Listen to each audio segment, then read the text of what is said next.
Remember back in the summer when we discussed how Aputure only seems to be bringing new value to the more premium categories, with many of you hoping for some new budget offerings? Well, they listened, and Aputure will soon be shipping 4 new lights that start as low as $200. Let's get undone. Gerald Undone. He's crazy. What's happening, everybody? I'm Gerald Undone, and your camera body is a wonderland. So as usual, some disclosure, but first, I just want to take a minute and say Happy New Year to all of you. I hope the holiday season was a pleasant one. I really appreciate your continued viewership. Despite how depressing the last year was in many ways, being able to make these videos for you made the year a lot more bearable. So here's the 2021, and I'm wishing you all the best. Okay, so Aputure sent me these 2 samples to review, as well as a new corresponding budget light dome. However, no money changed hands, my opinions are my own, and they don't get any input on this video's production or get to preview it before it's published. This video does have a sponsor though, and that's Storyblocks.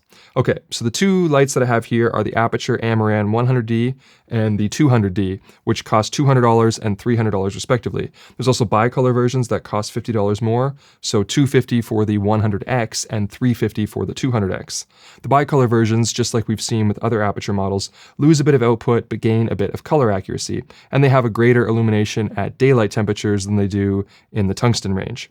Here's a little table I made to compare the models. So if we just sort of go across the table left to right and then work our way down, we can see that, take the first light, for example, the 100D, which is this one here, costs $200.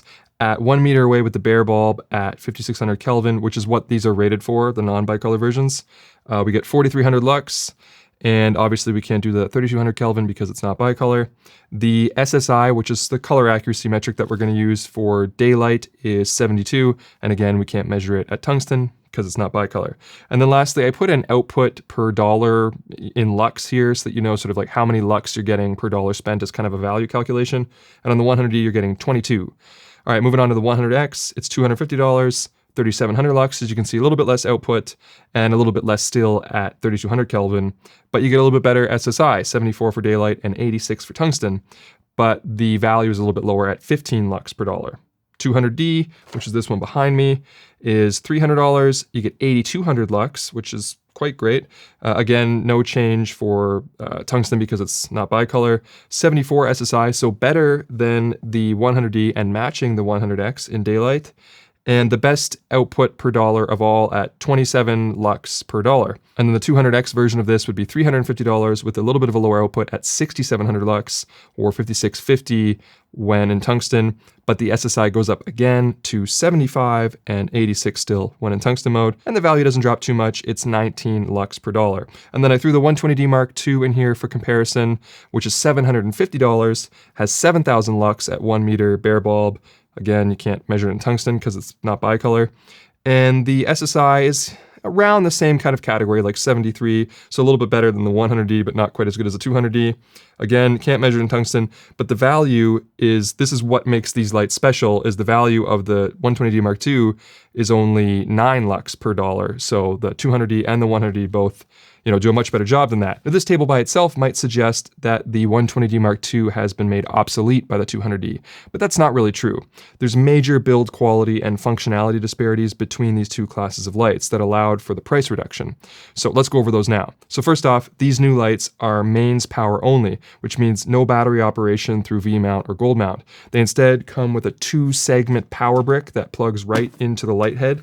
Now, thankfully, the segment that goes from the light to the adapter is 3 meters or 10 feet long, so you're not going to have any dirty danglers with this situation. And in fact, I think Aputure has been so used to me talking about dangling power bricks for so long that they've actually added it to their product sheet. But anyway, dangling's not going to be a problem on these lights, which is great. The controls are also pretty limited compared to the 120D Mark II. It's basically just a single output knob. On the bicolor versions, there's 2 knobs, one to control the output and one to control the color temperature, but that's it. No effects control on the fixture, no menu or settings, just a power switch and an intensity knob. Now, you can control these lights with the Sidus Link app, which then allows you to use the effects, as well as set your dimming curves, which the default, by the way, is set to linear, which is great because that's the dimming response that I prefer. Now, the app is great, no complaints there. However, if you already have a collection of Aputure lights, you should be aware that these lights do not come with or work with the old remote controls that Aputure used to ship with their other lights. So this is mainly intended to be used with the Sidus app. Now the LCD screen is quite nice, even though it doesn't have much information to display. It's large and clear with good contrast. The rest of the fixture though does feel cheaper. It's plastic instead of metal like the 120D Mark II, which does make it significantly lighter, but it also doesn't feel like it could withstand a fall. The Bowens mount is a bit rattly, and the receiver and handbrake at the bottom here are mostly plastic as well, which does feel like you could potentially snap it off if you overcranked it. But I haven't noticed any sagging issues, so that's good. The included reflector is also solid and rugged. It seems just like the hyper reflectors they have been including in their more premium lights, like the 600D or whatever, so no complaints there. And overall, I'm not trying to suggest that this light is built poorly. I think for a completely plastic build, they did quite well. I just think you need to know the limitations. This is not a fixture that I would want to take to different shoots or move it around a lot. This to me seems like the perfect fixed position light, like for a home shooting environment or YouTube studio.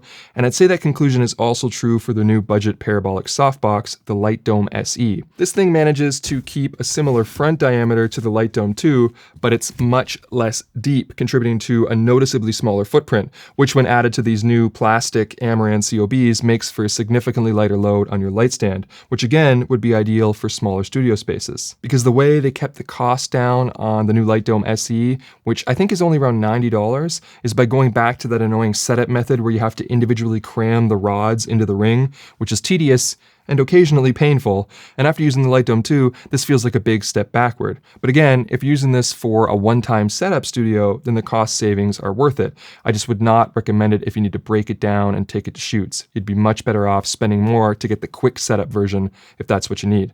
However, when it comes to modifiers and saving money, something you can do with these new lights that you can't do with the bigger COBs is use an umbrella. These lights come with an umbrella receptacle if you'd prefer to go that route. My only grievance here is that the power cable that plugs in here is very snug if you put the rod of the umbrella through here and then you plug in a power cable. There's not a whole lot of clearance here, so you can make it work, but then if you want the rod to come back, it kind of pushes on the cable a little bit. It works. I don't know if this is because there was not enough space or room in order to, make it a bit more spacious to keep the compact size. It's a small detail, but it is a bit tight, and I don't know if it was overlooked or just wasn't possible to make it more spacious. Another aspect that suggests that these lights aren't meant to be traveled with is the fact that they don't include a carrying case. Instead, it's just this cardboard box, which is uncommon for Aputure, but makes sense if the goal is to keep costs down. Lastly, there are a couple differences between the 100 and 200 to consider as well. The 200D did a bit better to match its advertised 5600 Kelvin. I measured it at 5650 Kelvin, where the 100D I measured at 5830, so it's a bit cooler on the 100. However, the 100D did strike back when it comes to noise. Now both of these lights are actively cool with a fan, but the 100D takes longer for that fan to ramp up, and when it's on, it's quieter than even my 120D Mark II, which is great. But the 200D, on the other hand, activates the cooling much sooner, and it's louder than the 120D Mark II. Now, the noise that these new lights make is also a bit electrical sounding too, rather than just the whirring of a fan. Likely because it's an all-in-one build instead of having a separate control box like the 120D Mark II. To give you some numbers though, I was getting 31 dBA on the 100D, 33 dBA on my 120D Mark II, and 35 dBA on the 200D. Also, as far as I can tell, there's no way to put the fan into an always-on mode on these new lights like you can with the 120D Mark II. I like having that option if I plan to run noise reduction software, as it's easier to take a consistent noise print. All right, now let me show you what these lights look like, and we'll try out the LightDome SE and maybe an umbrella as well while I tell you about today's sponsor, Storyblocks. Have you ever found yourself in a situation where you could really use some footage, but shooting it yourself was either budgetarily or logistically unfeasible? Well, Storyblocks has you covered with an impressive collection of stock footage covering a wide range of subjects with unlimited downloads and 4K video. They're also amply supplied with backgrounds, overlays, and After Effects templates, and the interface is easy to use and navigate, and the clips are royalty-free for both personal and commercial use, so you can use them as much as you want, wherever you want. So if you think you could take advantage of a fantastic library of quality stock footage and effects, check out Storyblocks using the link in the description below. The LightDome SE, by the way, comes in a soft folding case that contains an inner baffle, outer diffusion, and a grid. I'm happy with the value proposition of this modifier, provided, like I said, you don't need to take it down frequently. So to wrap up, I'd say overall these lights are a solid, affordable option for home studio or YouTube space. These aren't going to make any location shooters excited or if you need something durable, but if you're just looking for a reasonably priced light that delivers Aputure's light quality that you can just set and forget, I think these are great options. The best option from a value and accuracy standpoint is probably the 200D, provided you're okay with a touch more noise, but the 100D is a great choice too if you have a tighter budget and don't need as much output. And when it's on, it's quieter than even my 120D, my 120D Mark II. How many numbers is in that light? A little bit lower output down to 66. However, the 100D Mark II, that's not even a light. The 100D Mark II, where the 100, not even pointing at the right lights. But the 200D Mark II, again, there's no 200D Mark II. Why do I keep saying that? Why is this paragraph so hard for me to do? But that's going to be it for me. I hope you found this video entertaining, or at least helpful. And if you did, make sure to leave the old thumbs up and consider subscribing if you haven't already. But if you did not find this video helpful or entertaining, try setting the playback speed to 75%.